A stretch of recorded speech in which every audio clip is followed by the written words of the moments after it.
ईमानदारी से निभाने में क्या जाता है? जरूरी है बेईमानी से ही निभाए? अगर सामने वाले आपको बेईमानी करने के लिए मजबूर करे तो? नहीं, कोई नहीं करता। कोई आज तक व्यक्ति आपको कहा क्या दरवाजा खटखटा कि आपको बेईमानी करनी है? हर व्यक्ति आपको यही सिखाता है, ईमानदार रहना। सिखाता तो है, हाँ तो बोलने के लिए बोलता है, हाँ, लेकिन करने के लिए नहीं करते हैं। तो वो छोड़ उसकी दो। उस, आपको तो बोल रहा है ना। उस उसकी अपेक्षा मुझसे है कि ये इतना मुझको दे। हाँ तो आप बोल दो हाँ, इतना, में आपकी अपेक्षा इतनी है लेकिन मैं इतना दे सकता हूँ, इससे ज्यादा नहीं। हाँ, लेकिन वो मुझसे ज्यादा की अपेक्षा रखता है। तो छोड़ दो उसे, ऐसे व्यक्ति का त्याग कर दो। त्याग ही परम सुख है।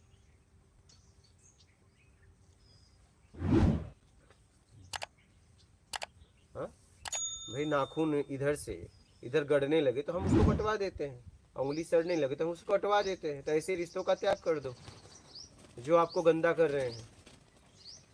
इसमें कोई दोष नहीं ना। कि दोस्त तब होता जब वो ईमानदार होते, आप बेईमान होते और छोड़ते। बेईमानों को छोड़ना दोष नहीं है। बहुत बड़ा कॉन्सेप्ट है। बेईमानों को छोड़ना, अगर आपको कोई बेईमानी पे मजबूर कर रहा है तो वो अपना हो ही नहीं सकता। क्या नहीं हो सके गुरु जी, वो अनजान हो इन सब चीजों से। तो आप उसे बताइए, जी। आप उसे बताइए, आप उससे बताइए। जैसे मैं सुबह फोन करके क्यों बताया, मैंने वो मुझे लगा मुझे बताना चाहिए, क्योंकि मुझे समझ में आया, पता नहीं उसको आया नहीं आया, तो हमने उसे समझाया ना कि आप अपनी गलती देख लेना, आगे आपकी मर्जी। कभी कभी गुरु जी ऐसा होता है कि छोटा बड़े को समझाया तो बड़े को समझ में नहीं आती छोटे की बात, तो छोटा होकर मुझे समझा रहा है आप अपनी बात रख दो ना, आप समझाओ मत। चलो एक घटना बताता हूँ, इससे आपको सीखने को मिलेगा। मैं गुजरात में गया तो मेरे साथ एक जन और थे, तो मैं फटे कपड़ों में एकदम, ठीक है, फटे कपड़ों में था। तो वो जो आश्रम था, उनका आश्रम था, गाड़ियाँ थी, आश्रम था। तो जो लेके गए थे वो उनसे परिचित थे, किसी ने उनको द्वारा परिचय दिया था। ये गुजरात की बात है, राजपीपला के आगे आश्रम में।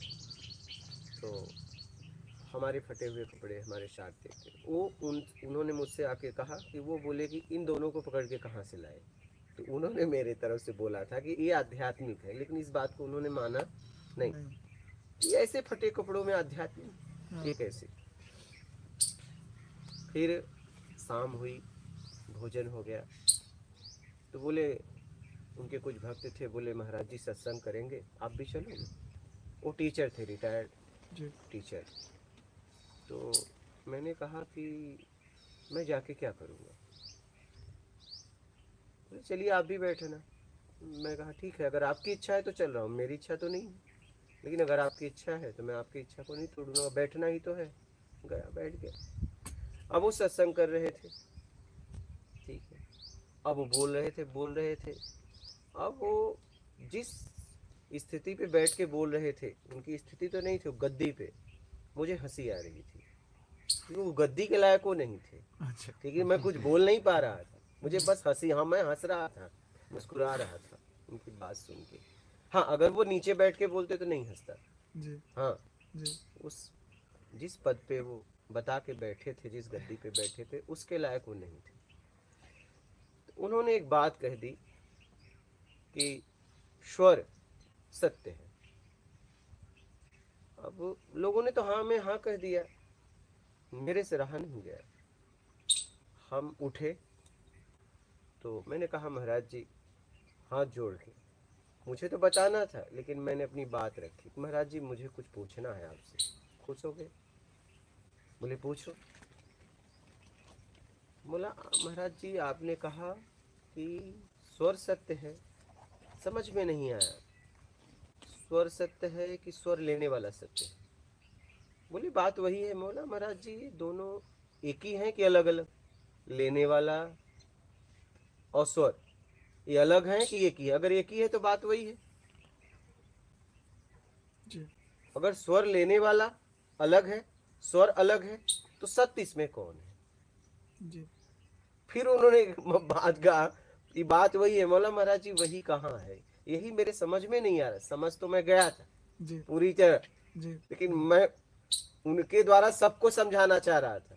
जी क्योंकि समझाने वाले जगह पे वो बैठे थे। बैठे थे। जी जी बात समझ रहे हैं? जी जी तो मैं बोला बस इतना आप मुझे बता दें जी कि स्वर लेने वाला सत्य है या स्वर सत्य है या दोनों एक ही है। जी तब उन्होंने कहा कि स्वर लेने वाला सत्य है। बोला हाँ महाराज जी, अब बात समझ में आ गई।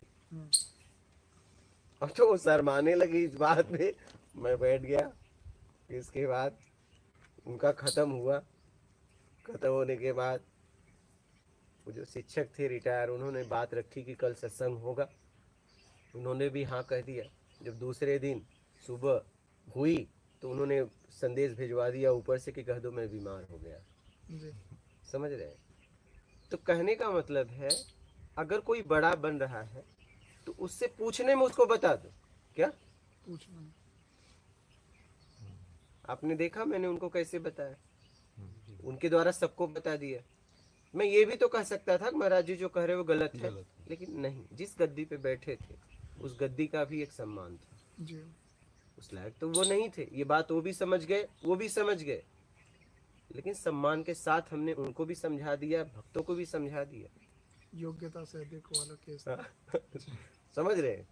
मैं तो ये भी कह सकता था कि महाराज जी आप जो बोल रहे हैं गलत है, हाँ, जी और हम सिद्ध कर देते इस बात को। लेकिन नहीं, बोलने का तरीका होना चाहिए। बताना था लेकिन मैंने पूछ के बताया। उनको भी बता दिया, उनको भी बता दिया, सबको बता दिया। तो बताने का भी एक तरीका होता है। बड़े को समझाओ तो छोटा बन के समझाओ ना, बड़ा बन के क्यों समझा रहे हो? हाँ? जी जी अगर आपको बड़े को समझाना है तो बड़ा बन के क्यों समझा रहे हो? आप कहिए कि आप अपनी बात को रख दीजिए ना, बात को छोटा बन के रखिए ना, बड़ा बन के रखने की क्या जरूरत है? गुरु जी कभी ऐसा होता है कि सामने वाले के ही मन में ऐसा कि ये मुझसे छोटा है, मुझे ही ज्ञान दे तो रहा है। ऐसे लोगों को छोड़ दो ना, ऐसे लोगों का त्याग कर दो। त्याग ही परम सुख है। ऐसे लोगों के लिए बात क्यों रख रहे हो? बात ही क्यों रख रहे हो फिर जब ऐसे लोग हैं? ऐसे लोग कोई दूसरे नहीं है, सब अपने ही है ना तो गुरु जी। अपने हैं तो झेलो फिर, पड़े रहो। ऐसे लोग जब आपके सब अपने ही ऐसे ही हैं तो पड़े रहो उसमें। सब अगर ऐसे हैं तो तुम ही अकेले ऐसे हो तो भी पड़े रहो उसमें, या तो सबका त्याग कर दो। ऐसे सबके बीच में क्यों रह रहे हो? या तो फिर झेलो ऐसे लोगों को। जब सब ऐसे हैं तो आप क्या करोगे फिर? भविष्य निकल गए। बात समझिए, क्या कहना चाहते हो आप मुझसे कहिए, आप मुझसे बोलो क्या बोलना चाहते हो? बोला तो महाराज अकेले भविष्य निकल गए पूरे गेम में से। विभीषण की अच्छा, आपको विभीषण की पद भी दे दी और खुद को किसका पद भी दिए? खुद भी तो कुछ होंगे। आप किस इस पद पे हैं? हाँ महाराज मेरा भी क्वेश्चन था, मैंने बोला आप कह ले तब मैं अच्छा, अपना आप कहेंगे। आप दोनों भाई हो क्या? जेन्युइन क्वेश्चन था, क्षमा करें, मतलब मुझे ऐसा लगा। नहीं, ये कहीं से आए हैं, कहीं से आए आए हैं दोनों मुंबई से आए हैं, दोनों मुंबई से। ठीक है, पूछो। हैं। तो बात समझ गए? ऐसे लोगों का त्याग कर दो और अपनी बात को। ठीक है, बोलिए, आप कुछ कह रहे थे। गुरु जी उस दिन आया था, मैं आपको बोला था कि हमको आत्मज्ञान का अनुभव हुआ। हाँ, हमारे भी अंदर जो भी प्रश्न होते थे मेरे अंदर ही उत्तर मिल जाता था। हाँ। परंतु मैं जब से यहाँ आया हूँ तब से ये अनुभव हमारे अंदर खत्म हो गया है। मैं ध्यान में भी जाता हूँ तो भी वो जो अनुभव मेरे को मिल रहा था हाँ, अंदर से, हाँ। वो चीज नहीं मिलता है। हाँ, अब सोचता हूँ वो कहाँ चला गया, मैं क्यों नहीं वो अनुभव को अनुभव कर पा रहा हूँ। देखो ऐसा है, मैं क्या कहता हूँ, कुछ नहीं चाहिए मैं आ जाओ। यहाँ रहने का मतलब खत्म हो जाओगे। क्या? यहाँ रहना मतलब आप खत्म। बात समझ रहे हैं? अगर बचाना है तो यहाँ से निकल लो, यहाँ रहना ही खत्म होना है। आप समझ रहे? यहाँ सिर्फ तुम ही बचोगे, यहाँ कुछ नहीं बचे।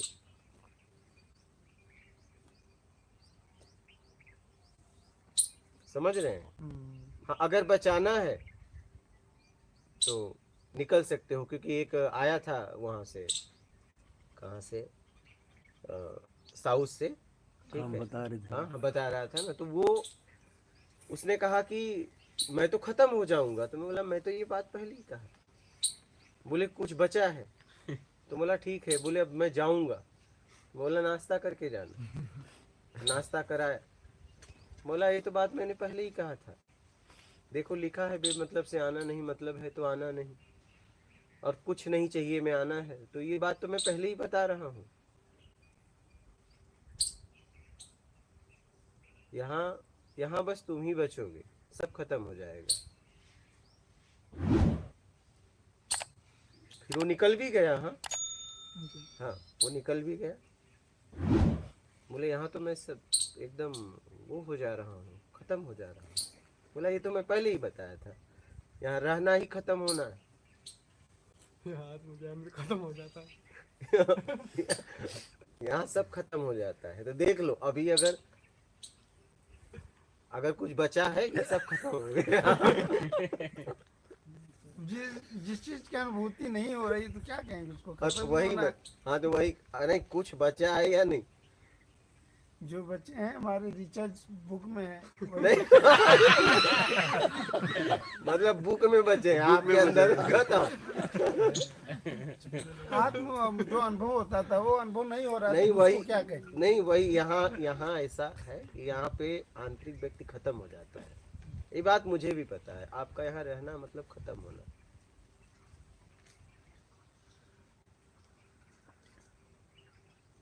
समझ रहे? इसलिए तो मैं किसी को रोकता नहीं, कोई बचा के भी जा सकता है ना। हाँ कुछ थोड़ा सा लग रहा है, हाँ, कहीं आगे जा काम आ जाए। क्योंकि यहाँ रहने का मतलब कहीं के लायक नहीं रहोगे, तो फिर देख लो। गुरुदेव, हाँ मैं कोई पब्लिसिटी के लिए नहीं कह रहा, हाँ मैं जब आपके पास आया था हाँ। मैं अपने आप को ज्ञान का धुरंधर मानता था। अच्छा। कलकत्ता, बम्बई, दिल्ली, पता नहीं किस स्टेटों में सत्संग कर गए, हमारी मंडली थी, अच्छा। तो उनके हेड हम थे। हाँ प्रवचन होना, ये करना, थोड़ी तालियां बजनी, हाँ तो हम तो सोच गए तुम तो हो गए बहुत बड़े। हाँ। तो आए थे, आपने भी देखा होगा 2 दिन यहाँ हाँ, तक देखा थोड़ी है, रही, लोगों ने भी देखा है। हाँ काफ़ी वो रही। लेकिन तीसरे चौथे दिन क्या हुआ, अंदर से वो सारी चीज़ें छू गई, और जैसे कोरा कागज हो जाता ना। आज बाबूजी से कुछ बातचीत हो रही थी, तो मैं बाबूजी से मैं बोला मेमोरी खत्म होगी बाबूजी, याद नहीं। पूछ लो, मुझे कुछ याद ही नहीं है, घर बार की तो बात ही याद नहीं है। ये हालत होगी। हाँ सही कहा। अच्छा, मेमोरी साफ होगी। मैंने बाबूजी क्या बताऊँ, यही तो है। अब मैंने कहा साफ कर दिया तो कर ही दो, सब जाना नहीं है कहीं। हाँ, जितना जितना कचरा था सब निकल गया। वही तो, इसीलिए तो लिखा गया है बेमतलब से आना नहीं, मतलब है तो आना नहीं। जैसे गुरु जी, जैसे आत्मा इच्छा अपेक्षा में जीव बना, पता है उसको कि मुझे मूल तक पहुंचना है, फिर भी वो अपने आप का बचा के क्यों रखना चाहता है, वो अपना नाश क्यों नहीं करना चाहता? क्योंकि ये जबकि- अस्तित्व प्रत्यक्ष है ना, आत्म का अस्तित्व प्रत्यक्ष नहीं अप्रत्यक्ष हो गया है। इसलिए अगर वो प्रत्यक्ष हो जाए और ये तुरंत वो पकड़ के इसे छोड़ देगा, लेकिन उसे डर है अगर मैं मिटने के बाद ना रहा तो क्या होगा। ये प्रत्यक्ष है, वो अप्रत्यक्ष है। सत्य अप्रत्यक्ष हो गया है, सच और झूठ प्रत्यक्ष है, इसलिए इसे छोड़ नहीं पा रहा है। बस इतनी सी बात है। अगर दोनों को सामने रख दो तो तुरंत छोड़ देगा, लेकिन ये छूटेगा तब वो आएगा। बात ये पकड़े तो वो गया, ये पकड़े तो वो गया, अब ये छोड़ोगे तो वो आएगा। बात समझ रहे? यह बात ये, अब जिस अस्तित्व को उसने बनाया इतनी मेहनत से, अब वो मिटा नहीं पा रहा है, क्योंकि पीछे अप्रत्यक्ष है, हो भी सकता है, नहीं भी हो सकता। ये भी चला गया तो क्या होगा, ये भी चला गया तो क्या होगा। तो अपने बनाए हुए अस्तित्व को मिटा नहीं पा रहा है, क्योंकि मूल अस्तित्व का उसे पता नहीं है, उसे सिर्फ जानकारी है मूल अस्तित्व के बारे में, और ये प्रत्यक्ष है। पर गुरुजी उसे सब ये भी पता है कि जब पूर्ण रूप से बाहर से छूटेंगे, जहाँ जहाँ हम उलझे हुए हैं, जहाँ जहाँ हमें रस मिल रहा है, जब वहाँ से छूटेंगे हम मूल में तभी पहुँचेंगे, मूल में हम तभी पहुँचेंगे, तभी वहाँ कुछ हमारा। तो मूल है या नहीं इसका पता नहीं है ना, मूल में कुछ है तो न पहुंचे। पक्का नहीं हो पा रहा ना कि मूल में कुछ है। मैं ना रहा तो क्या होगा, मूल में उसे कुछ दिखे तब ना। मूल तो उसके लिए अब एक भ्रम बन गया है, हो भी सकता है, नहीं भी हो सकता। फिर तो मैं कहीं का नहीं रहूंगा। पक्का नहीं है, हाँ? पक्का नहीं है। इसीलिए डर है, इसलिए वो छोड़ नहीं पा रहा है। बात अगर, समझो। अगर मैं ये कहूँ कि आप 1 लाख रुपए मुझे दे दो, मैं 1 करोड़ वापस दे दूंगा, आपके हाथ में अभी 1 है, 1 दूंगा या नहीं आपको पता थोड़ी है। हाँ, वही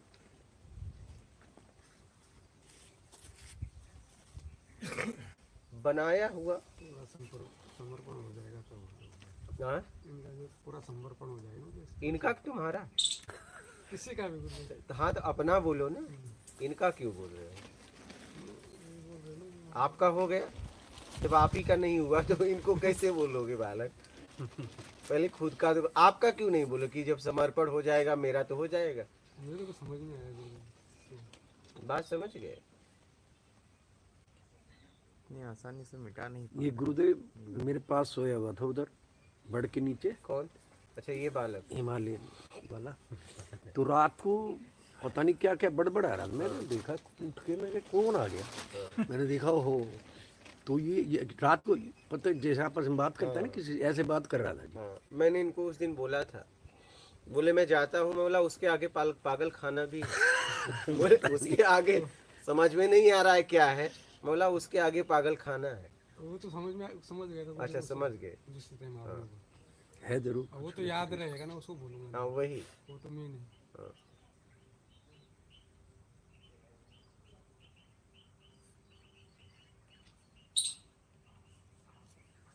समझ गए महाराज जी। जी बोलिए, आपका कोई प्रश्न हो तो।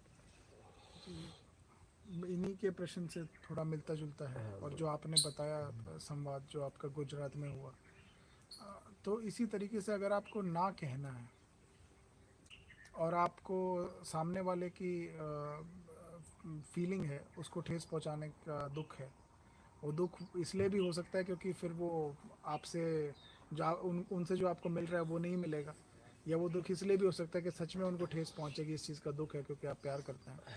तो कैसे ना कहा जाए, क्योंकि अगर ईमानदारी से जीना है तो ना तो बहुत कहना पड़ेगा।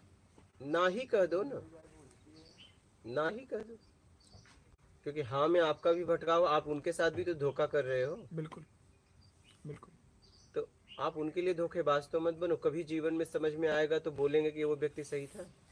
जी, तो क्या ना उसी तरीके से कहें जैसे आपने बताया कि छोटा बड़े को कहता है, या मतलब एक थोड़ा सा उसको पैडिंग करके कहें, या सीधा ना कह दें?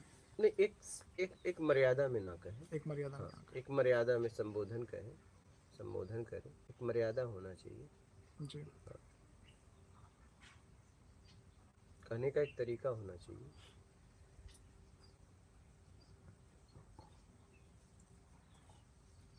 गुरुजी आप भी इनका समझो। कुछ बोल रहे थे।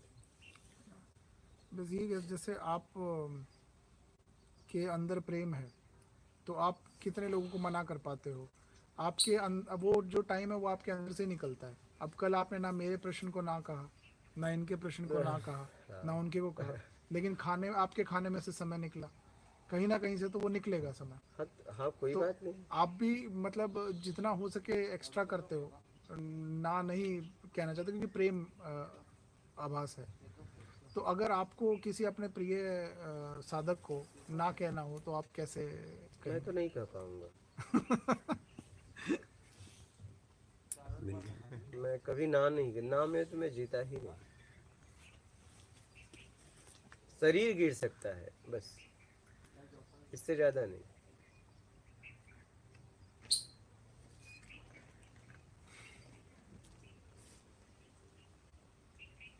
और अगर कहना हो तो कैसे, क्या नहीं, उसका सही? मैं नहीं कह सकता।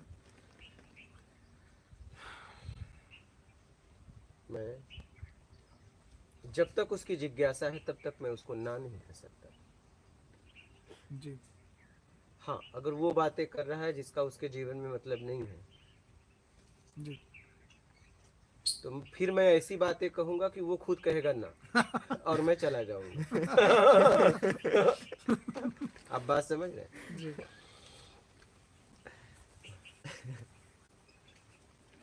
आप बोलिए अब आप, आपका प्रश्न कुछ पूछ रहे हैं।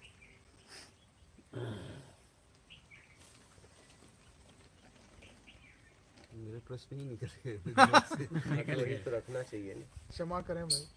नहीं, अगर आपके लेते तो फिर इनके निकल जाते, इसलिए तो हम मतलब सोच रहा हूँ क्या मैं बोलूँगा। कोई बात चलो नहीं। आएगा। चलो ठीक है, बाद में मैं वो पत्थर वाली घटना सुना हाँ। देता हूँ। हाँ, जी जी जी, बहुत बढ़िया। मैं नर्मदा तट में स्नान करने गया और पत्थर तो इसमें खूब है, जी तो मेरे पैर से एक पत्थर टकराया तो मैं आगे चला गया। पत्थर तो बहुत टकराया, लेकिन उसका टकराना मुझे एहसास हुआ। फिर मैं आगे स्नान करने लगा तो वो मुझसे कह रहा है कि मुझे मुक्त करो। हमने कुछ बोला नहीं, कुछ नहीं बोला। फिर मुझे आवाज़ आ रही है, मुझे मुक्त करो। मैं अपना स्नान किया और निकलने लगा, लेकिन फिर मैंने कहा कि चलो देख लेते हैं क्या है, क्या है। तो मैं जहाँ पे वो लगा था मैंने उसको ढूंढा, और ढूंढा तो वो पत्थर मिला और उस पत्थर में धागे बने थे। जी। ओहो। और फिर मैंने उसको छोड़ा तो मुझे ये एहसास हुआ कि मैं जब उसे छोड़ के और ऐसे फेंका तो मुझे एहसास हुआ कि मैंने इसे मुक्त कर दिया।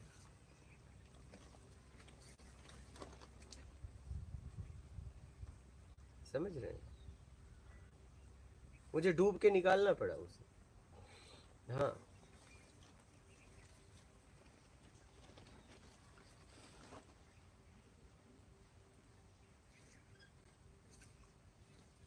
तो किसी तरीके का चित्त है इन पत्थरों में भी और बाकी चेतनता है, चेतनता है इसमें भी किस तरह? चेतनता है। ये भी आपसे बात कर सकते हैं, लेकिन आप उस लेवल पे रहेंगे नहीं तो। बिल्कुल सही। पर कम से कम उनको ऐसा ट्रीट तो कर सकते हैं कि इनमें चेतनता है। नहीं है, ये बात तो मुझे समझ में आ गई। आप देखो ना, सिद्ध कर दिया गया ना कि पेड़ को अगर आप ऐसे हाथ दिखाइए तो डरते हैं, जी कुल्हाड़ी दिखाइए तो डरते हैं। हाँ, ये सिद्ध भी कर दिया गया है जी। इस बात को। वो मेरे जीवन में अद्भुत घटना थी। बिल्कुल।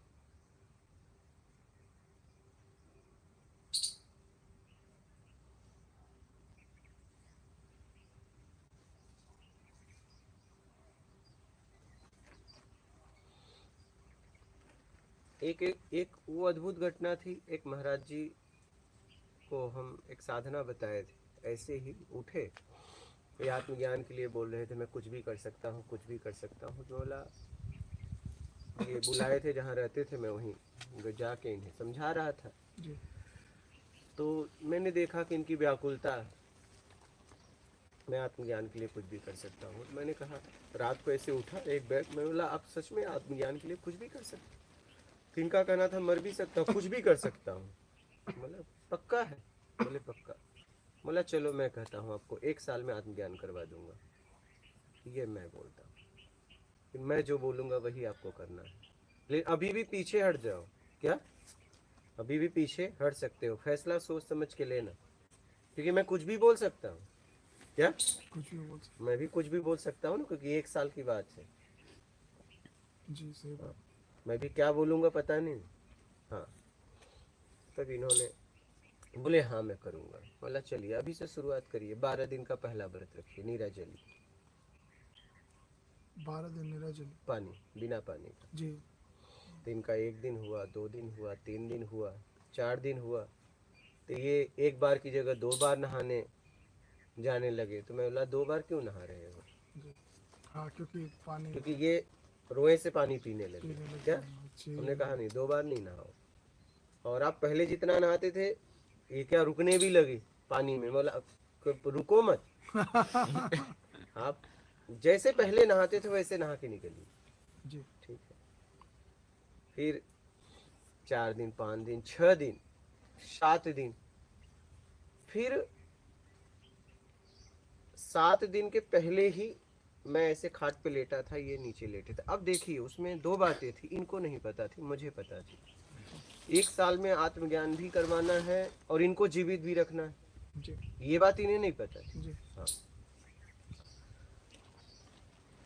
क्योंकि वो जिम्मेदारी मेरी थी, मैं रहूं या ना रहूं, लेकिन इन्हें आत्मज्ञान भी कराना है और इन्हें जीवित भी रखना है। दोनों काम मेरा है अब। क्या? जी। जी। चाहे उसके लिए मुझे जाना भी पड़े। जी। ठीक है। ये बात इन्हें नहीं पता थी। जी। बस इन्हें इतना पता था कि मोला कुछ भी होगा उसका जिम्मेदार फिर तुम होगे, ज्ञान तो मैं रहोगे तो करवा दूंगा। जी। हाँ, इनको मैंने संशय में रखा था जी। जी। कि तुम्हें जीवित रहना है, ये बात ताकि इनको उस नहीं टाइम भी पता। भागना है तो भागे। हाँ, हाँ। तो फिर मैं ऐसे सोया था, ये सोए थे, तो मैं आँख बंद था, सोया था, और इनकी जीव आत्मा मेरे पास आया। हाँ, और उसे मैंने देखा। क्या? बंद आंखों से जी। उसे देख रहा हूँ। जी। ये मेरे सामने गिड़गिड़ा रहा है कि मुझे बचा लो, और मैं उसे एकदम प्रत्यक्ष देख रहा हूँ। मेरे रोंगटे पूरे खड़े हो गए, पूरे, और मैं उसे देख रहा हूँ, और वो बस यही हमसे कह रहा है कि मुझे बचा लो, क्योंकि उसे पता था कि मैं कुछ कर सकता हूँ। जी। और जब मैं आँख खोली तो वो चला गया, क्योंकि ये स्थूल शरीर से ठीक उसे, नहीं। लेकिन अंदर से मैं देख रहा था। जी। हाँ, जी। जी। ये मैंने देखा उसे। जी। ये भी मेरे जीवन की अद्भुत घटना है। फिर मैंने पक्का किया कि है कि नहीं। लेकिन ये थे, ये मैंने पक्का किया ये है या नहीं। जी। जी। तो ये थे।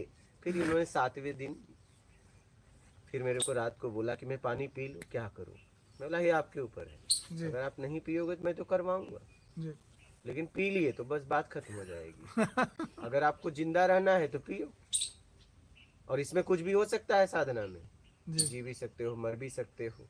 आप रहे तो मैं आपको आत्मज्ञान कराऊंगा, वो आप जानो। तो इन्हें जीना था, तो इन्होंने 8वें वही 12 के बाद पानी पी लिया रात हाँ। को। हाँ। 7 दिन उपवास रहे जी। नीरज जी। तो ये भी मेरे जीवन की अद्भुत घटना थी, तो मैं जीव आत्मा को प्रत्यक्ष देखा। जी। इनकी जीवात्मा जैसे आपके सामने आई, इनको नहीं पता कि मेरी नहीं, इन्हें जीवात्मा- नहीं पता, ये नहीं पता है। ये सोए थे। लेकिन ये सोए। जीवात्मा जैसे निकलती सोने है के तो बाद जाती नहीं है सूक्ष्म शरीर लेके। हाँ, हम लेकिन उसे वो- सूक्ष्म शरीर भी बोल सकते हैं। सूक्ष्म लेकिन शरीर में आई। गुरुजी मैंने वो- सूक्ष्म शरीर को देखा। वो याद भी तो रहता है जैसे स्वप्न रहता है अपन का। इनको स्वप्न थोड़ी ना है, जीव आत्मा सोने में निकल गई, मेरे पास सीधा आ गई। हाँ, ऐसे ही थी एकदम। और मैंने उसे प्रत्यक्ष देखा। हाँ, और जब मैं उसे देखने के लिए एक आंख खोला तो वो नहीं, गायब।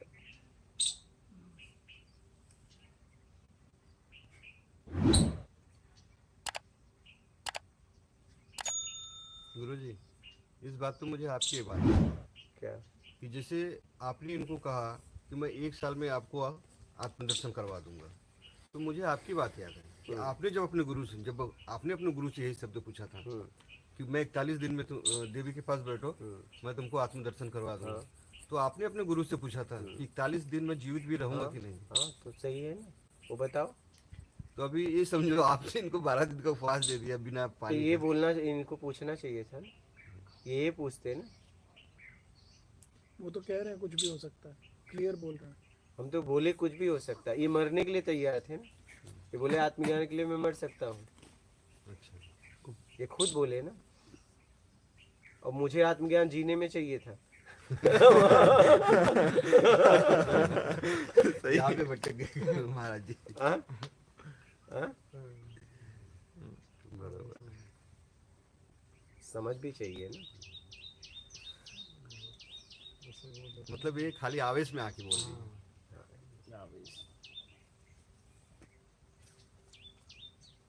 मैं भी सोचता हूँ